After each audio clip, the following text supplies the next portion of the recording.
నశించాలి. కూటమి నాయకత్వం నశించాలి. కూటమి నాయకత్వం నశించాలి.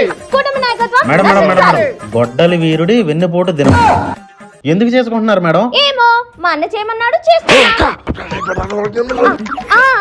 ప్రజలకు వెన్నుపోటు పొడిచాం కాబట్టి వెన్నుపోటు దినం చేసుకుంటున్నాం. ప్రజలకు వెన్నుపోటు పొడిచారు కాబట్టి అమ్మఒడి ఇంట్లో పిల్లలందరికి ఇస్తామని చెప్పి గెలిచాక ఇంట్లో ఒక్కరికే ఇచ్చి ప్రజలందరికీ వెన్నుపోటు పొడిచాం. 1% ఎందుకన్నా 2022లో పోలవరం కంప్లీట్ చేస్తామన్నాం. చెయ్యకుండా ప్రజలకు వెన్నుపోటు పొడిచాం. సంవత్సరం జాబ్ క్యాలెండర్ అన్నాం. ఇవ్వకుండా ప్రజలకు వెన్నుపోటు పొడిచాం. అక్క నాకు ఆఫీస్ టైం అవుతుంది అక్క, వెళ్ళాలక్క.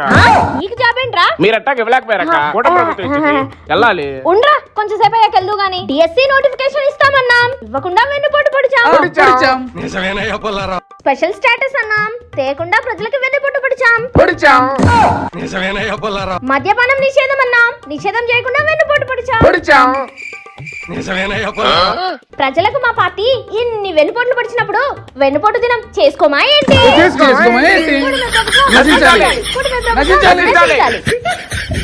మీరే వెన్నుపోట్లు పొడిచి మీరే వెన్నుపోటు దినం చేసుకుంటున్నారా?